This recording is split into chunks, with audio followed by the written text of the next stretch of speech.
So this is the live Masters of Arts and Liberal Arts informational webinar. We are super excited you are all here joining us today. We are going to be introducing you to this program as well as introducing ourselves. So with those introductions, we're also going to go over our world-class customer service. We're going to go over the program a little bit, what those application and admissions processes will look like, as well as some academic resources you have, and then we'll answer any questions you may have as well. As you go throughout this, webinar, if you have any questions that pop up, there is a Q&A section. You can go ahead and type in your questions there, and if we don't hit those throughout this webinar, we will try to touch them at the very end. So to start off with, my name is Kara McCoy. I am an enrollment concierge with LSU Online. We work with the departments in collaboration with them to make sure that you as students and applicants have the smoothest and the best possible customer service as you can. Mike, would you like to introduce yourself?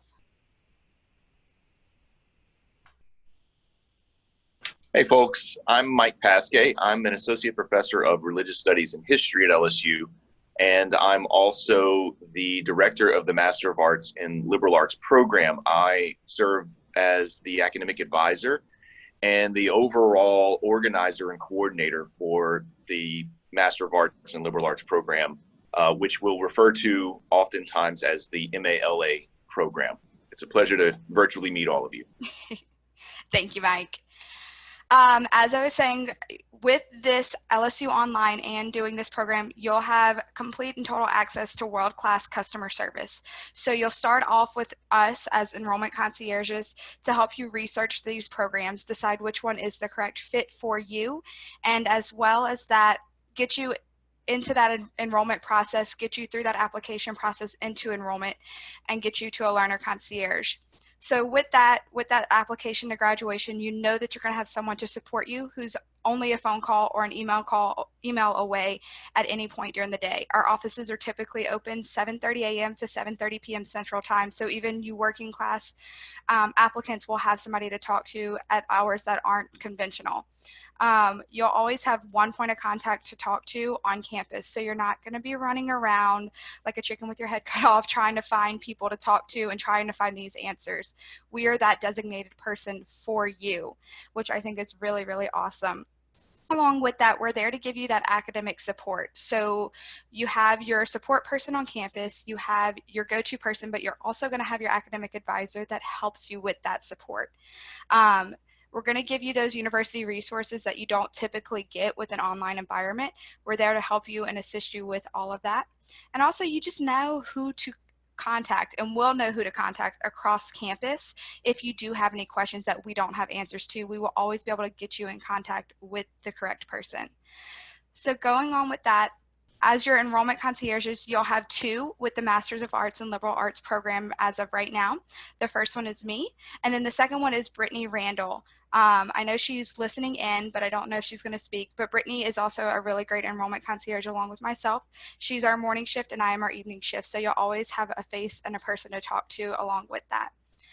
After that enrollment process goes and you get admitted and we are so excited, we're going to get you in touch with the learner concierge.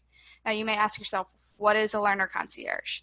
They are your go-to person on campus for anything that you need that is not academic. So I have a question about financial aid. If they don't know an answer, they'll get you in contact with a financial aid officer to help you. I have a question about Veterans Affairs. If they don't have the information up front, they'll get you in contact. They are going to be that person running around on campus for you when you're not able to. So that goes along with that world-class customer service that we strive to provide for our students. With that, enrollment concierges, learner concierges, Mike over with the department, your academic advisor, we all have one goal, and that goal is to get you to graduation. And so with that, you'll be able to meet everyone at graduation. You can come to campus, walk across that stage, which is the most incredible feeling. And so that's what our goal is to be able to get you there and get you that next level of success. So to dive more into this Master of Arts of Liberal Arts program, this is what y'all came here to see, the information you came here to learn. So this Master of Arts and Liberal Arts program is an intensive, it's 7 weeks module. So you're going to take courses Monday to Monday for 7 weeks. And then, so it's not technically that traditional semester format, which is 16 weeks. With that, you're going to have 6 of these start dates a year. So you're never really going to be doing one course for a long period of time. You're going to be doing interval courses, and you'll be focusing on those 1 or 2 courses every 7 weeks. So it goes by a lot quicker, but also you're able to focus on more specific courses than just general. Most of our students tend to graduate in about 18 months. This program can be completed in as little as 1 year, 12 months. If you decide to go part-time, the max it would take is 2 years if you're going part-time straight through without taking any pauses.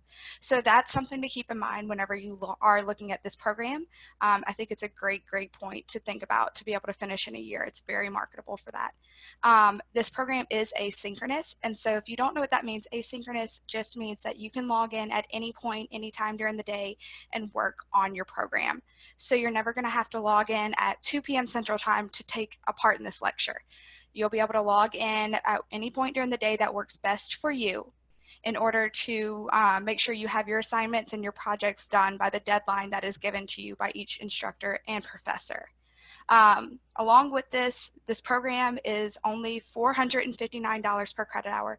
That is very reasonably priced. And so whenever you're looking at this per credit hour, your total for this Master's of Arts and Liberal Arts program is only $16,000. So it's very reasonable to get a full master's degree at that level. Along with that, I'm going to let Mike kind of go over this curriculum slide. He's got way more information than I would on it. Thank you, Kara. So the Master of Arts and Liberal Arts curriculum is in many ways very straightforward. You'll see at the top left corner that there are 2 required courses that every student will have to take.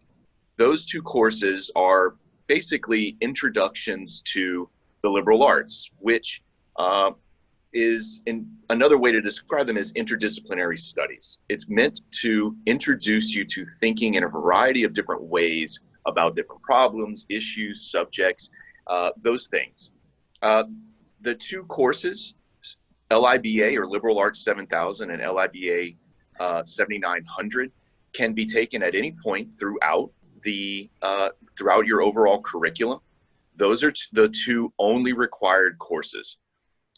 Everything else that you have to decide can be tailored to your curricular needs, your educational desires. The way it's set up right now is we introduce you here to several clusters of courses, and they're headed by leadership, business and emerging technologies, sport management, analytics, and general or interdisciplinary. You can choose to concentrate or cluster your courses under any one of these headings or any 2 of these headings. You can also mix and match courses that you see here on this slide. All of these obviously are available online, and the couple of little details to consider. Graduate level courses that are restricted to graduate students are 7,000 level courses. 4,000 level courses are courses that both graduate students and upper level undergraduate students can take. If you or when you join the Master of Arts and Liberal Arts program, you are required to take at least 50% of your courses at the 7,000 level. And then all of your other half of your courses can be either at the 7,000 or the 4,000 levels. The last thing that you'll have to do, and it's not listed here, but at the end of your time in the MALA program, you'll have what's called a portfolio review, which basically amounts to a kind of virtual defense of your coursework in the program. It's not a defense in the traditional sense.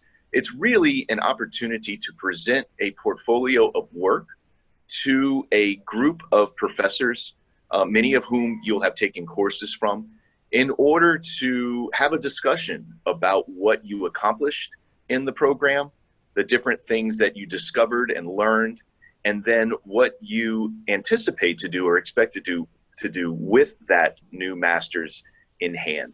It's really a kind of last step or capstone on top of all of the great work that you were able to accomplish during the program.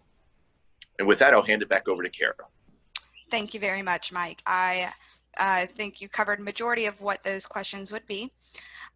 So to go on to the next slide, we want to go over what those admissions requirements look like. Okay, I really like what I'm hearing about this MALA program. How do I get in? What do I need? So the main thing that you're going to need main two things at first are you're going to need a bachelor's degree from an accredited college or university. That's a very, very key thing. We have tons of students who tend to have like an associate's and try to come in. No, you need that bachelor's degree. Now, there's no limit on what that degree is, and there's no requirement. So it can be just a regular bachelor's degree. Along with that, the graduate school looks for a 3.0 cumulative GPA. That is on all undergraduate coursework, or if you do have graduate level, they need that 3.0 as well to prove that you can hold up and meet those standards that they require for this graduate level program. Now, say I have a 2.89, I am so close to that 3.0. You can still be reviewed for that application process. It just may be on a probationary basis instead. So those are the two main things you want to make sure you hit with this application process. Now, we're going into those requirements, what that's going to look like for this application process. How do they know I have that 3.0? How do they know what kind of graduate degree I have or undergraduate degree I have? That's going to show up on your transcripts. So you're going to want the transcript from the university or institution that you graduated from. But if you also have transfer credits or you've earned a dual enrollment credit, you're going to want transcripts from those as well. So we look for transcripts from any and every undergraduate or graduate level institution that you've earned credits from. Along with that, you will need 3 letters of professional recommendations. These are very basic to attest to your character, your work ethic, your goals. It has to be professional. Cannot be family or friends. So that's a very simple process to go into your application and put those in. The next thing that you will need is a professional resume. Along with this resume, you'll need a personal statement. In this personal statement, you will go over your own work ethic, why you think you belong in this Master's of Arts and Liberal Arts program. What do you think this program will bring to you, will give to you?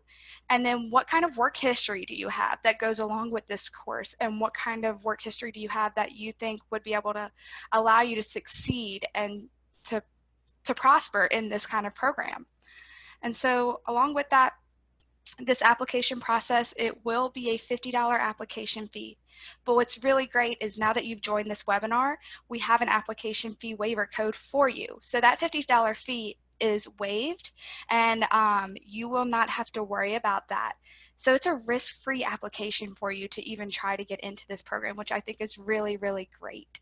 Again, I just wanted to go over what we're going to need for that application process. Your personal statement, sometimes we change up that terminology. We call it a letter of intent, but like I said, you're going to need all of that information into that letter of intent to really give your argument as to why you would like to get into this program. You're going to need your 3 letters of recommendation. You're going to need your resumes and your transcripts. And I just like to reiterate that because that is a very important part of that process. Along with this, you're going to have these student support options for you, and these on this slide are what is available to online students.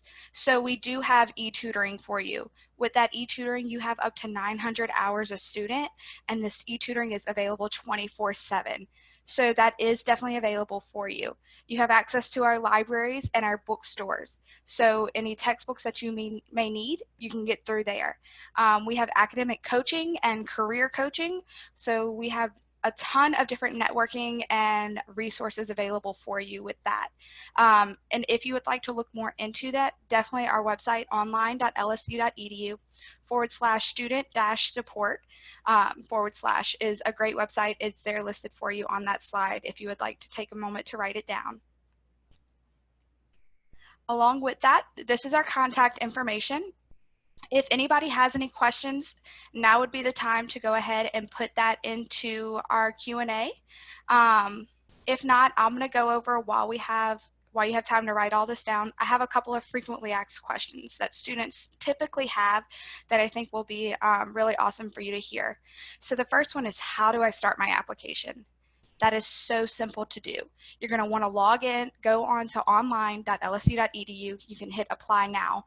You'll be able to be directed directly to the application that is for MALA. And then that application is so simple and straightforward. You'll put your biographical information in, you'll put your work history, your education history, you'll put in who you want to have as your recommenders, and they actually get a link sent directly to them. So it's not even you having to go collect everything. So that is a very, very simple process. And if you have any more questions about that, feel free to contact myself or LSU online at lsu.edu, and we will definitely get you in contact with somebody that can assist you. The next question typically, is there an application fee? We went over that. That is $50 application fee. It is $70 for international. So if you're an international student and you have that $50 application fee waiver, well, does it cover everything? No, it doesn't, but it's only $20 now instead of that regular $70. So that is something to think about. I went over what kind of transcripts are required, and that is, I repeat, it's so important. You need every single transcript from anywhere you've earned credits from. Now, a GRE, is a GRE required? That's a typical question that we get a lot too. Technically, the GRE is required for this program. The way we go about it and the way we've discussed it is we want to assess each application individually.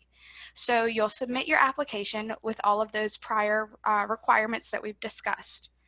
What happens is it goes to the review committee for the Masters of Arts and Liberal Arts program. They will review your application. If your GPA is amazing, if your work history is amazing, they're going to feel comfortable admitting you. But if they don't, if they're questionable, they'll just come back. They will not automatically deny you.